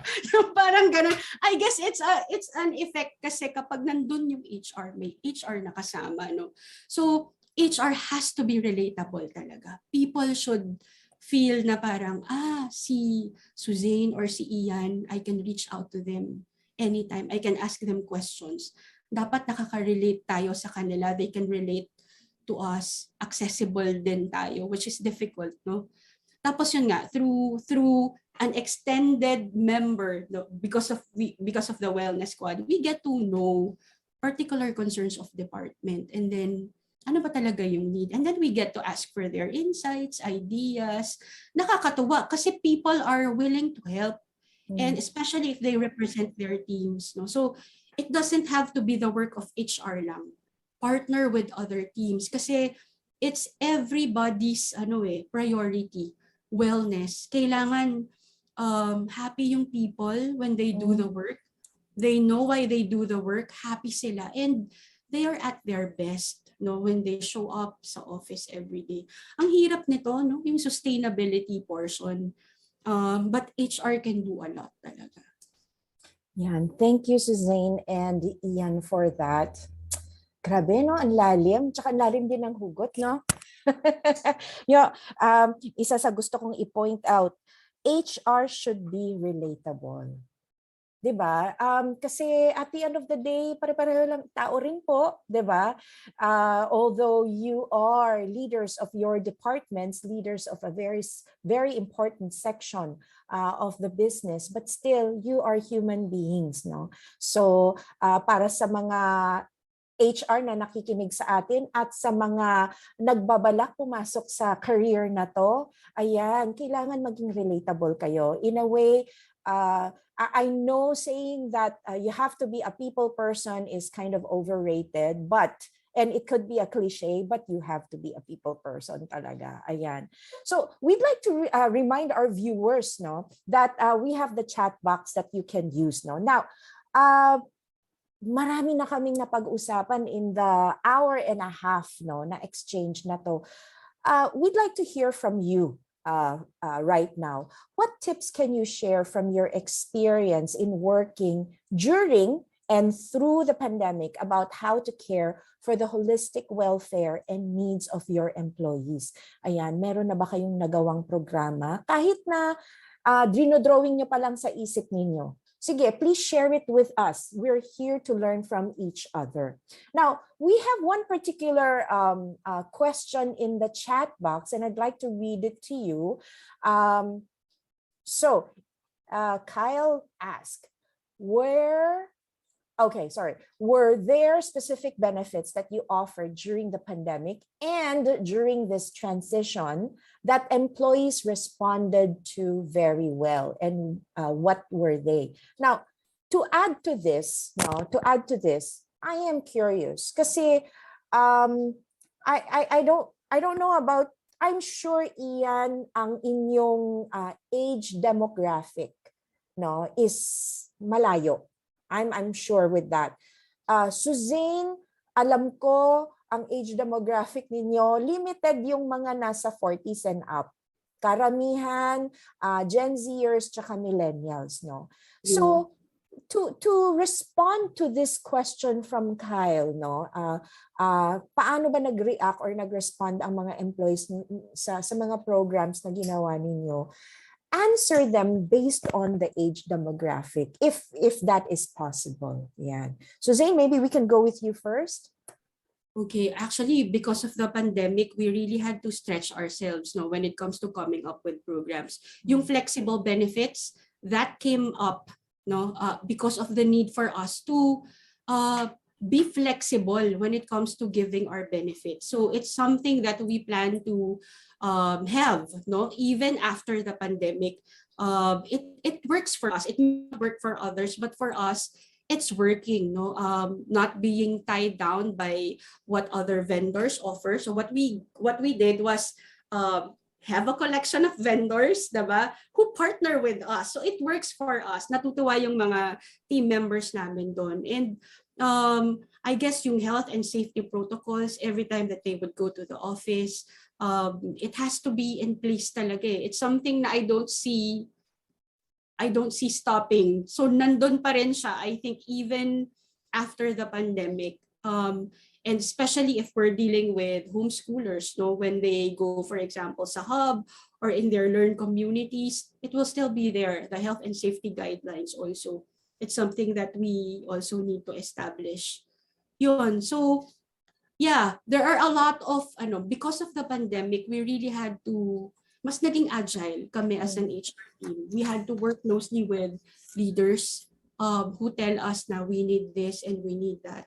We still have a lot to go. Ang dami pang pwedeng gawin, ang dami pang pwedeng trabahuin. Also in terms of like mental wellness, how do we support them?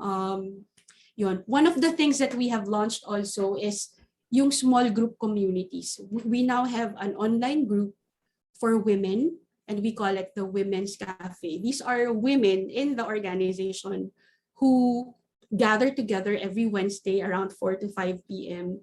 And we have a topic, like how to encounter stress. We also strengthen each other's faith. So cafe stands for like care. It's a place where women can care, affirm, fellowship with, and encourage one another. So it's cafe. So we felt the need to have this group. Well, number one, to establish yung bonding ba with the community. Parang na as a woman, you know that you have a support group in the office. Kakaiba yon. Kasi iba rin ang pressure ng mga women. We are moms, we are wives, we have children, we take care also of our aging parents. So yung support group talaga in the office is needed. And we established that during the pandemic. That could be a benefit also. Kasi when you look at it, it's a program to support the people, the team members. And we also have some men naman, syempre hindi sila pahuhuli, meron din kaming Kingsmen. Ayan, so we're thinking of, kasi we want to raise up, leaders, godly men who would be leaders of their families, and of their, in the organization, So kailangan i-raise up sila. They also need support, diba? As the leaders of their families, as leaders in their respective teams, and as individual contributors. So these are things na bring about ng pandemic, The need for community and belongingness laging nandun, and it addresses it. So now yung ibang Kingsmen may basketball team na ngayon, yung ganon. So nakakatawa na it's evolving. It gives a spotlight also to the team members as human beings. We are humans. We are not machines. hindi tayo kinreate para magtrabaho all the time na parang output, output, output. No? We are humans and holistic talaga yung level natin. And I'm sure with the hybrid thing going on for us, we will continue to find benefits that would suit yung team members natin when it comes to, like, for example, providing shuttle, needed pa ba yan? These are things that we can evaluate, we could look into, ano pa ba yung pwedeng idagdag to support the current practices in the company. Talagang Yan. holistic, no? Talagang you covered all the bases, no?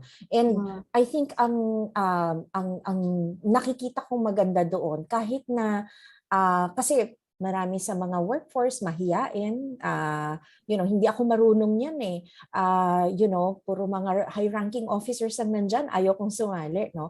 Pero in cases like this, whether they are silent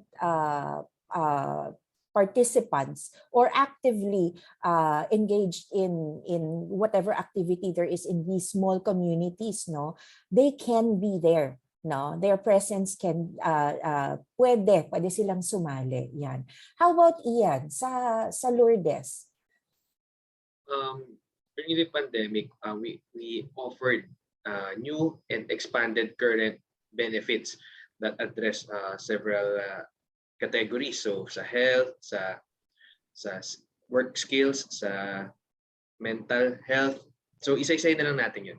So kanina na-mention ko na for those na nag-positive or nag-close contact ng mga COVID positive, sinagot ng company yung swab result, RT-PCR. So pagdating sa convenience, nandun naman siya sa loob ng hospital. So walang problema. And then yung results, may laboratory kami, doon rin mag-analyze. Tapos yung charging naman, sa amin naman na rin yung finance. So coordination between the laboratory and finance. And then yun kasi syempre pag nagkaroon ka ng COVID or naging close contact ka ng someone na COVID positive, may mental toll na yun sa'yo eh. Tapos dadagdagan mo pa ng burden na nag-aalala ka pa sa bayarin kasi mahal magpa-RT-PCR swab. Lalo na nung unang panahon ng pandemic, mas mataas pa yung presyo, nasa around 5,000 to 6,000 or 7,000 pa nga ata. Kasi konti lang din yung mga nag-offer ng ganong service before. So, at least yun, isa sa mga posibleng problemahin is in-address na agad ng company. And then next is yung shuttle service na we partnered with yung mga e-jeepneys na kasi nung time na yun pinagbawal yung public transport. So in a way, nakatulong kami sa mga employees namin na magkaroon ng means pumasok, umuwi sa hospital. Tapos sila lang din yung magkakasama, wala silang kasalamuhan na mga nagtatrabaho sa ibang company. So puro parang in a way transport bubble siya. Tapos makatulong rin kami doon sa mga companies ng e-jeepneys kasi kumita pa rin sila kahit paano, yung mga drivers nila may trabaho pa rin. And na-appreciate yun ng mga employees kasi yung iba dati nung wala yung for the first few days syempre hindi pa namin alam paano i-address yun. So yung iba talagang ang layo na nilalakad to work, yung iba hindi makapasok at all to work, yung iba nanghiram pa ng bike. So at least itong mga e-jeepney partnership na to address a lot of those problems. And bukod doon, yung quarters, ngayon, so para doon sa mga malalayo yung mga inuuwian, we have employees na mga taga Cavite, taga Rizal. So since problem na yung transpo and para hindi rin maapektuhan yung manpower complement ng organization, yung mga malalayo yung inuuwian, we're given the option if they want to avail of yung quarters sa company. And ano rin yun, nakaprovide rin ng peace of mind sa kanila at sa families nila kasi yung takot rin naman nila na working sa hospital tapos possibility na mauwi nila yung virus. Yeah. Kasi kung symptomatic, walang problema. The harder part was kung asymptomatic ka. Wala kang kamalay-malay na meron ka palang virus at all. Ayun. Tapos, yun, na-appreciate din naman nila yun. And it was also convenient kasi syempre, wala silang, sagot ng company rin yung quarters na yun. and di na rin nila alalahanin yung transpo. Nandun na sila sa hospital bababa lang sila sa quarters, sakit sa quarters. So parang ano na sila, walang problema sa pagdating sa transpo and safety. And then bukod doon, nung nag-start yung pandemic, we gave weekly supplies ng vitamin C to all employees. So up to the present, meron pa rin kami weekly supplies ng vitamin C. And then we also, yung mga programmers namin sa IT, develop yung in-house namin na health declaration form. App siya. So sa phone lang kami nag-declare lagi bago pumasok and even during rest days and leave. So doon malaking tulong yun sa contact tracing rin. So pag nag-report ka ng symptoms, iba-backtrack lang nila yung mga responses mo for the past few days. Kung makikita niya kung duty ka ba, nag-leave ka ba, and then mabilis mag-contact trace and makita yung probability kung saan mo nakuha yung virus. And then aside doon, as what I typed here sa chat box din naman, nag-expand kami ng mga vehicle loans namin. So motorcycle and car loans, and also gadget loans. So ito malaking tulong to kasi yung iba na nung time na wala pang public transpo at yung hanggang ngayon takot mag-public transpo, at least meron na silang sariling means of transpo papunta sa Lourdes na kahit hindi pa fully paid, friendly kasi yung mga installment or payment schemes na papakinabangan na nila. And also, this is something na magagamit rin nila pag yung mga anak nila back na sa face-to-face schooling, may panghatid na rin sila. And gadget loans, malaking tulong rin ito kasi yung mga, for example, yung mga anak rin ng mga employees namin, karamihan naka-virtual learning. So, at least meron sila mga gamit agad na installment basis yung payment na laptops or tablets. And like what I mentioned earlier also, for example, yung mga na-swab, waiting for results, naka-quarantine dun sa partner hotel namin. So may magagamit rin sila pang trabaho. Hindi nauubos agad yung mga leave credits sila kasi pwede nilang i-apply as a OB or official business. Nagtatrabaho pa rin sila while waiting for the swab results. So yun, it's a combination of new benefits we offered and an improvement or expansion of the current benefits we offer. So the common denominator that I'm seeing in what both of you shared of what is already in place is very age demographic friendly. No, walang pinipiling kung anong edad mas babagay ang mga benefits. And kudos to the both of you for coming up with such extensive programs for your respective and workforce. No, now. Iyan, nabanggit mo ang paggamit ng apps, no? There's another question in the chat box that is related to that. With the multiple programs that you initiate into the workplace and the challenges that come up with in terms of info dissemination and engagement, how are you leveraging technology like apps or platforms that will potentially help you in ensuring success of these campaigns? Si Ian kasi nabanggit mo na you've used the app for contact tracing and it is exclusive para sa mga Lourdes employees, no?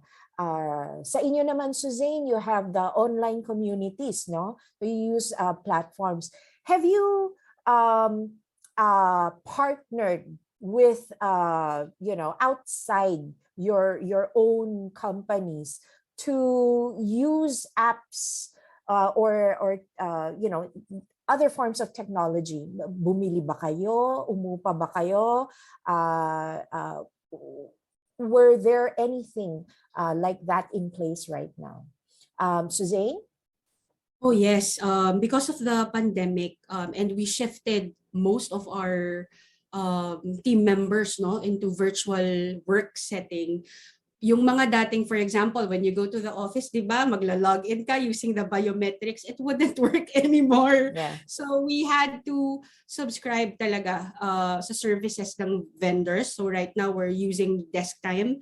It's a timekeeping and productivity app. So we had to train everyone, come up with a policy na we are now gonna use this app. It's a timekeeping tool for HR to gather the time logs together and come up with the compensation data, no, for the payroll. Okay, and we're now subscribing to Basecamp. Basecamp is a communication tool. It's a project management tool as well. And in fact, our yung mga HR program, announcements namin, call for prayers, kung may birthdays, no, we come up with posters where we can greet people. If merong gumraduate ng master's degree, yung mga ganon, we congratulate them there. Yun, so yung mga communication tools like that are also good. And when it comes to health benefits, we partnered with, yun nga, parang we partnered with a vendor. Merong app din yun na parang people will just dial or go to that app and be connected to a doctor, a general doctor or a family doctor or a specialist even.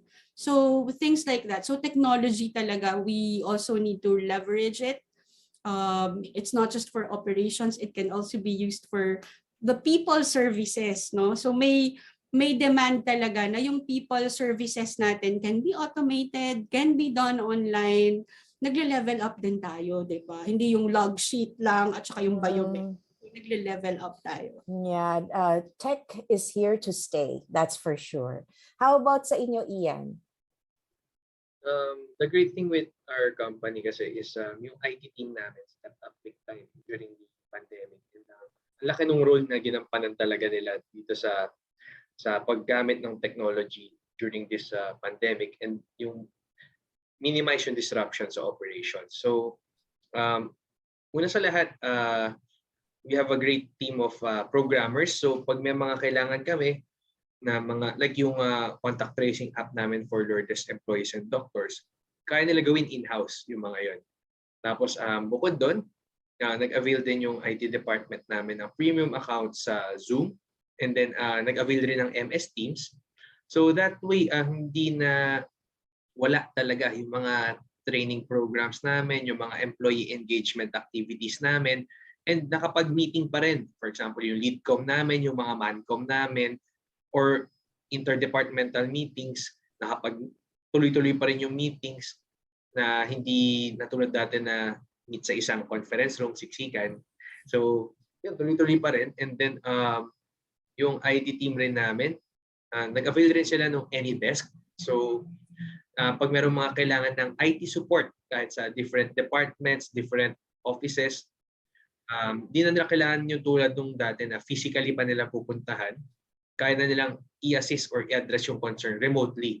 Iko-control lang nila mula sa IT department. Tapos, makita mo gumagalaw-galaw na inaayos nila sa harap mo yung mga problema. And also, yung mga phones namin, yung mga locals namin, dati talagang physical units ng phones.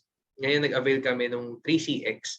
So yung 3CX na yun, yung local number namin, pag lumabas kami ng office or pag wala kami sa office, may install na kaming app. Tapos pag nag-login kami ron, pwede kami magtawagan sa cellphone namin na yung local number pa rin namin sa offices. So yun yung mga innovations na nangyari thanks to our IT team. Kasi importante rin talaga yung communication. Na yun, na kahit na away from the office kami, yung local number namin the same pa rin. Ang laking bagay nun kasi hindi ka na magtatanong pa, anong number ni ganito, anong number ni ganyan. Kasi kung ano yung local or office number niya, yun na rin yung number niya. And it's since app siya, as long as may Wi-Fi connection ka or data, free of charge naman yung calls and text or and messages. Yan, balik tayo sa Wi-Fi, no? Sa mga makakarinig sa atin, isa sa mga pangangailangan natin yan. Now, wow, we've practically filled up the 2 hours, no? Now, before we close, I have one more question for you guys.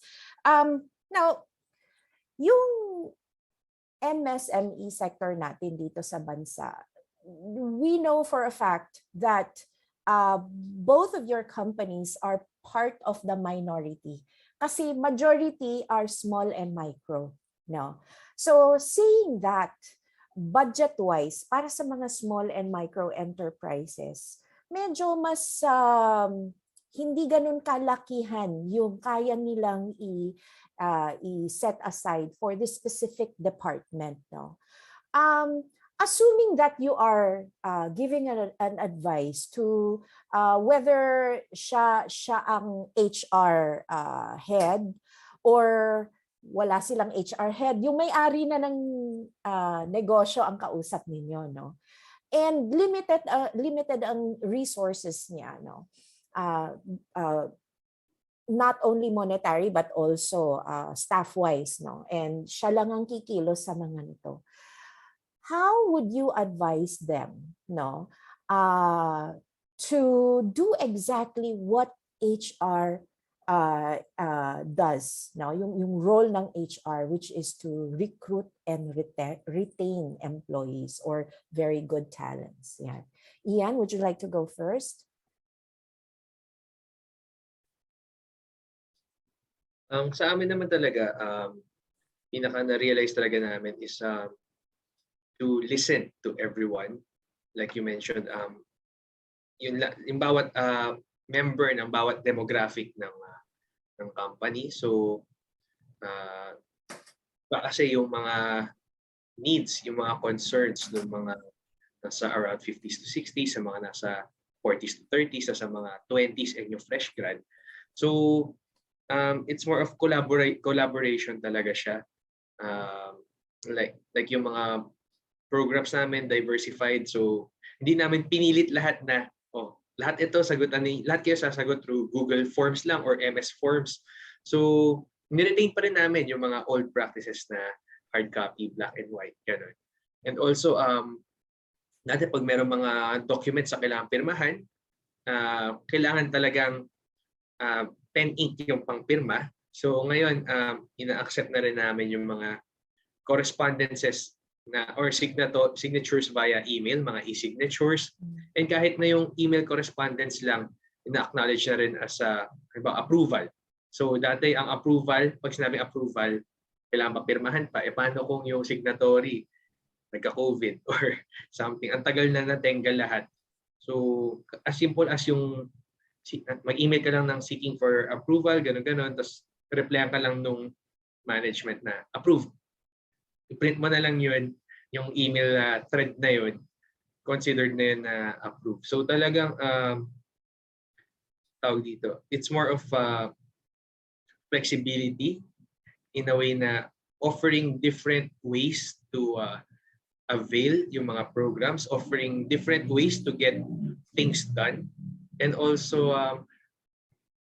offering different people different ways na maka-avail according to their convenience. Kasi like sa hospital, hindi naman lahat kami office-based. Yung iba sa amin walang work computers like nurses. Patient-facing naman sila. So, paano sila sasagot sa Google Forms, MS Forms? Wala naman silang office laptop. Kailangan hintayin pa silang umuwi. And hindi rin naman lahat may computer sa bahay. So, yun. Niretain pa rin yung mga old practices or previous practices na fill up ng form, or kahit nga phone call lang sa HR, tapos HR na yung mag-fill up ng form in their behalf. Okay. So, ibig sabihin yan, for those who are in the small and micro, no? And maybe for those who are just starting up sa kanilang businesses, no? It's okay to go back to the old ways pa rin. Hindi porket lahat gumagamit ng technology, kailangan you have to jump into the bandwagon right away. Hindi pa naman nalalaos yung gumamit ng paper format, gumamit ng wet signature, gumamit ng telepono to call, no? So thank you for that, Ian. How about you, Suzanne? All right. Siguro when we're asking for advice, no, it's more of be guided by the principle of care talaga. When you care about your people, kahit 3 lang yan or 4. I mean, we start from there, di ba? When we're establishing a business. So, care and relationships really matter. Listening to them. Yun yung guiding principle. From there, you could think about programs. Kung kaya ng resources, Then you could think about giveaways, diba, programs, pero it all starts with thinking of these people as not just workers. Hindi ito trabahador, yung ganun. Hindi ito somebody na hinire ko para magtrabaho, but thinking of them as human being, thinking of them as extensions of their families. So may families yan, may family sila who hopes, no, at umaasa sa kanila, no, yung ganon. It starts with that, seeing people holistically, seeing them as human beings also. Then from there, you can really think of ways on how to be flexible kasi ano yan eh, minamahal din. Sinong magmamahal dyan sa mga team members na yan if it's not you? I'd like to think of it as stewardship. We are, as managers, as leaders, or as business owners, we should be good stewards of our people. Binigay yan sa'yo for you to take care of, for you to learn from, for you to teach also, and coach and mentor and guide. So it starts with there. How do we care ba for the people that we work with? Yan. So it starts with there talaga. And then coming up with programs after that, diversifying, flexibility, no, coming up with good programs for them, partnering with other people, no, to provide what they need. Yeah. And one of my favorite saying, because all three of us are in the business of services, diba? In a business about people, your best investment is also people, right? And so that ends our 2 hours. Grabe. And here I thought tama na yung 1 oras. Kulang pa pala ang 2 oras, no? So right now, no more questions in the chat box, but please, for the participants, kung meron kayong mga tanong, kung meron kayong mga gustong i-comment, kung meron kayong naipulot dito sa 2 oras na exchange namin, please, do share them in the comment section on our Facebook page. This will be uploaded on YouTube. Share din kayo ng thoughts niyo doon. We are also on LinkedIn. So please do visit our pages and like and follow para you will be notified if we have other events in the future. No? Magkakaroon pa tayo ng maraming mainitang discussion na tulad na to in the future. Now, right now, I would like to show our appreciation to our panelists by form of a certificate of appreciation. Ayan. So we'll be okay, there we go. So this certificate of appreciation is presented to Ms. Maria Suzanne Bonza Rapanut for sharing her valuable knowledge and time as a guest panelist during Linking Up with Janet Nang on April 9, 2022, signed by Executive Director and Founder of Bridges PH, yours truly, Janet N. Nang. Thank you very much, Suzanne. And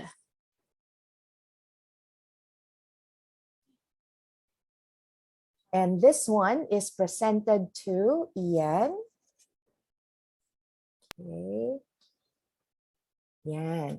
So this certificate of appreciation is presented to Mr. Ian Kevin Balete for sharing his valuable knowledge and time as a guest panelist during Linking Up with Janet Nang on April 9, 2022, signed by Executive Director and Founder Janet N. Nang. Ayan. So maraming salamat sa inyo at maraming salamat sa mga participants, but do not go yet. Kung maalala ninyo, I have promised that you will be, all the participants who stayed throughout the discussion will be receiving a very special gift. So merong ipopost na link sa ating chat box and it will take you to a feedback form. And makikita ninyo ang special gift na yon pag natapos nyo yung feedback form na yan. So it won't take up too much of your time, probably 2-3 minutes tops. You'll be able to go through the 2 pages feedback form And at the end, nandyan ang special gift ninyo. I hope it will bring value to your career today or the career path that you plan to take up in the future. So, ayan. So, maraming salamat. Maraming salamat, Suzanne. Maraming salamat, Ian. Maraming salamat sa lahat ng nag-participate. And we truly hope na marami kayong napulot. No? Now, with the many times that I've been attending seminars and webinars and conferences, ang lagi kong inaalala, what I always keep in mind is, if I can pick up even just one lesson, one valuable information from the speakers, magagamit ko siya ngayon at gagamitin ko siya paulit-ulit, bawi na siya. Nabawi ko na yung oras at kung ano mga money that I've invested in attending that talk. No? So I hope everyone will be able to do that. So again, have a great weekend and thank you very much for being here. See you at the next webinar.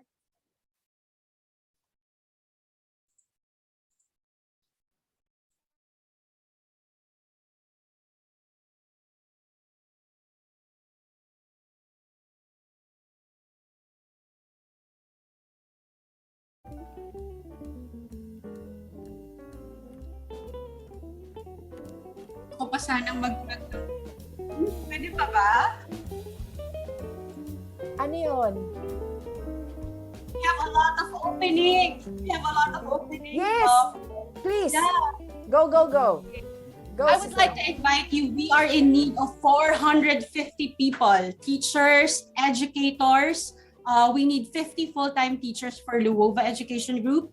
So you may email us at talent@luovaeducation.com, and we are in need of 450. Wow, grabe to. Teachers, mga academic officers, production people, production officers for ThinkerTech. This is an up-and-coming edtech company focused on learning tools and platforms for our learners here and abroad. So please email us at careers@thinker.tech.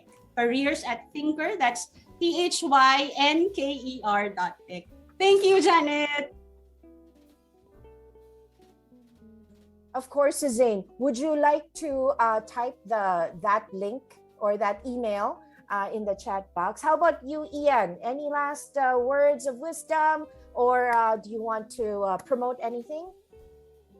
Ayun, so my biggest takeaway from this 2-hour session was the pains of HR eventually became the gains of HR. Yes. And plug na rin ako ng mga openings namin. So nag-expand kami ng team sa Our Lady of Lourdes Hospital. So we are looking for nurses, medtechs, pharmacists, and yung nabanggit ko kanina, yung IT team namin na nag-expand din sila. So we are looking for an additional senior programmer and an additional junior network administrator.